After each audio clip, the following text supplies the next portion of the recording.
इचलकरंजीच्या राजकारणात आणि सामाजिक पटावर नवे तेज घेऊन उभे राहिलेले नाव म्हणजे रवींद्र माने। गेली 25 वर्ष रांगड्या शैलीत अभ्यासूपणे थेट जनतेच्या प्रश्नांवर बेधडक आवाज उठवणारे आणि त्यांच्यासाठी लढत राहणारे नेतृत्व म्हणून कोल्हापूर जिल्हा शिवसेना अध्यक्ष व इचलकरंजी महानगरपालिकेचे नगरसेवक रवींद्र माने शहराच्या प्रगतीचे केंद्रबिंदू बनले आहेत। आजपर्यंत केलेल्या कामांचा लेखाजोखा पाहता त्यांना लवकरच शिवसेना पक्षाचे मोठे पद मिळणार असल्याचा जाहीर सुतोवाच आमदार सुहास बाबर यांनी संपर्क दौऱ्यानिमित्त इचलकरंजी येथील मातोश्री या मध्यवर्ती कार्यालयात केले आहे। त्यामुळे जिल्ह्यातील शिवसैनिकांत नवचैतन्य निर्माण झाले आहे। जिल्हा प्रमुख रवींद्रजी माने म्हणजे काय साहेब एवढं मोठं ऑफिस म्हणजे आता माझ्या घरामध्ये 30 वर्ष झाली आमदारकी आहे, आमचं ऑफिस सुद्धा 700-800 स्क्वेअर फीटचंच आहे। एवढं सिस्टमॅटिक प्रत्येक तालुक्याला सेपरेट केबिन आहे, प्रत्येक अंगीकृत संघटनेचं सेपरेट केबिन आहे, इथं एक हॉल आहे, वरती एक हॉल आहे। माझ्या कुठंही मला इकडे येताना मला असं वाटलं नव्हतं की एवढं मोठं ऑफिस मला आपल्या पक्षाचं बघायला मिळेल। याचा अर्थ असा आहे की तुम्हाला याच्यापेक्षा मोठी एखादी जबाबदारी दिली तरी काही अडचण नाही। तुम्ही अगदी तन मन आणि सगळं वापरून तुम्ही सांभाळू शकता याची खात्री मला झाल्यामुळं माझ्या रिपोर्टमध्ये असं विशेष असं व्हेरी इम्पॉर्टंट करून हायलाइट करून असं 3 स्टार करून मी तुमचं नाव पाठवून देतो पक्षाकडे। इचलकरंजीच्या राजकीय विश्वात स्वतेजाने तळपणारा सूर्य अशी ओळख असलेले रवींद्र माने हे केवळ राजकारणी नाहीत तर जनतेच्या अडचणींना भेटणारे त्या सोडविण्यासाठी गल्लीपासून ते दिल्लीपर्यंत पाठपुरावा करणारे लढवय्या नेते म्हणून त्यांची प्रतिमा जनमानसात अधोरेखित आहे।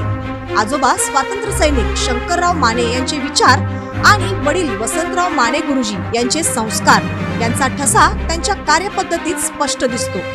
शिवसेनेसारख्या संघटनेत काम करताना त्यांनी निष्ठा आणि कार्यतत्परता याचा अनोखा संगम घडविला।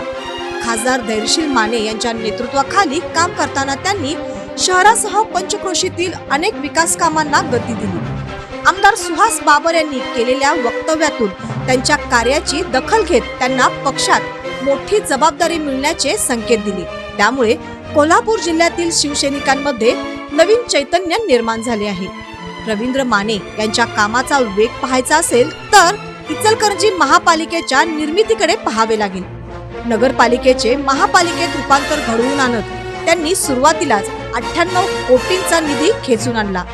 त्यानंतर विविध योजनांमधून कोट्यावधींचा निधी शहरात आणत रस्ते, गटारी, शाळा, क्रीडांगण, कब्रस्तान, स्मशानभूमी, वेद पाठशाळा अशा असंख्य कामांना चालना दिली। डीपीडीसीच्या माध्यमातून शहरातील अनेक रस्त्यांचे डांबरीकरण, कॉन्क्रिटीकरण, शाळांची दुरुस्ती, हॉकी मैदानचे नूतनीकरण अशी कामे मार्गी लागली।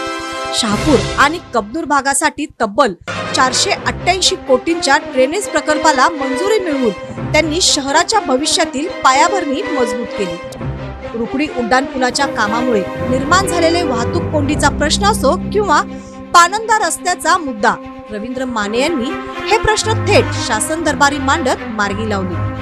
रुकडी उड्डाणपूल काम वेगाने मार्गी लावून दळणवळणाला गती दिली। आज या मार्गामुळे वाहतुकीचा वेग वाचत आहे, त्याबद्दल समाधान व्यक्त करण्यात येत आहे।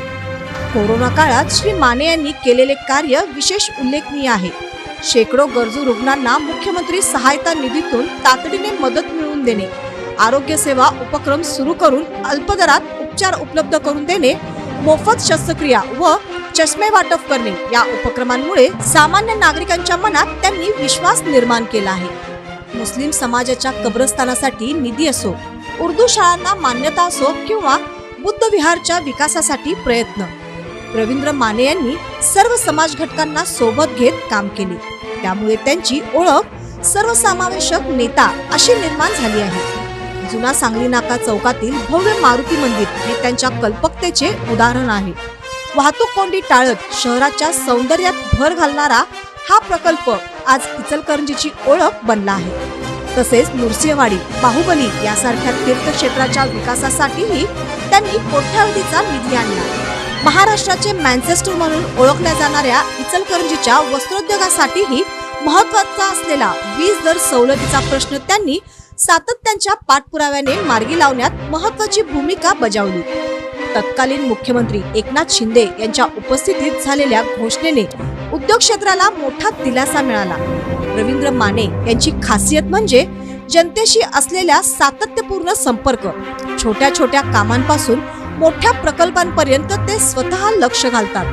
त्यामुळेच आपला माणूस अशी त्यांची प्रतिमा सर्वसामान्यांमध्ये तयार झाली आहे. जिल्हा प्रमुख म्हणून काम करताना त्यांनी संघटना मजबूत केली. मुख्यमंत्री एकनाथ शिंदे यांच्या प्रेरणेने पक्ष अधिक एकसंघ करण्याचे काम त्यांनी केले. त्यामुळे भविष्यात त्यांना पक्षात मोठी जबाबदारी मिळण्याची शक्यता व्यक्त होत आहे. शिवाय नेता एका दिवसात घडत नाही, तो घडतो संघर्षातून, सातत्यातून आणि जनतेसाठी झटण्याच्या वृत्तीमधून. रवींद्र माने हे त्याचे जिवंत उदाहरण आहेत. इचलकरंजीच्या विकासाचा नवा अध्याय लिहिणारे हे रवींद्र माने येत्या काळात आणखीन तेजाने तळपणार यात शंकाच नाही. आमदार सुहास बाबर यांच्या वक्तव्याने रवींद्र माने यांच्या एकनिष्ठतेचा गौरव होत असून लवकरच रवींद्र माने यांचे कार्य आणखीन बळकट होणार असल्याची चर्चा ठामपणे सर्वत्र सुरू आहे. जिल्हा प्रमुख रवींद्रजी माने आहेत म्हणजे काय सांगणार नाही. कारण साहेब एवढं मोठं ऑफिस म्हणजे आता माझ्या घरामध्ये 30 वर्ष झाली आमदारकी आहे. आमचं ऑफिस सुद्धा 700-800 स्क्वेअर फीटचंच आहे. ते एवढं सिस्टमॅटिक, प्रत्येक तालुक्याला सेपरेट केबिन आहे, प्रत्येक अंगीकृत संघटनेचं सेपरेट केबिन आहे. इथं एक हॉल आहे, वरती एक हॉल आहे. ते माझ्या कुठंही मला इकडे येताना मला असं वाटलं नव्हतं की एवढं मोठं ऑफिस मला आपल्या पक्षाचं बघायला मिळेल. याचा अर्थ असा आहे की तुम्हाला याच्यापेक्षा मोठी एखादी जबाबदारी दिली तरी काही अडचण नाही. तुम्ही अगदी तन मन आणि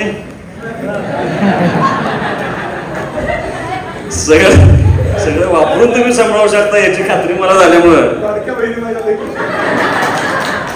माझ्या रिपोर्टमध्ये असं विशेष असं व्हेरी इम्पॉर्टंट करून हायलाइट करून असं 3 स्टार करून मी तुमचं नाव पाठवून देतो पक्षाकडे. इचलकरंजीच्या राजकीय विश्वात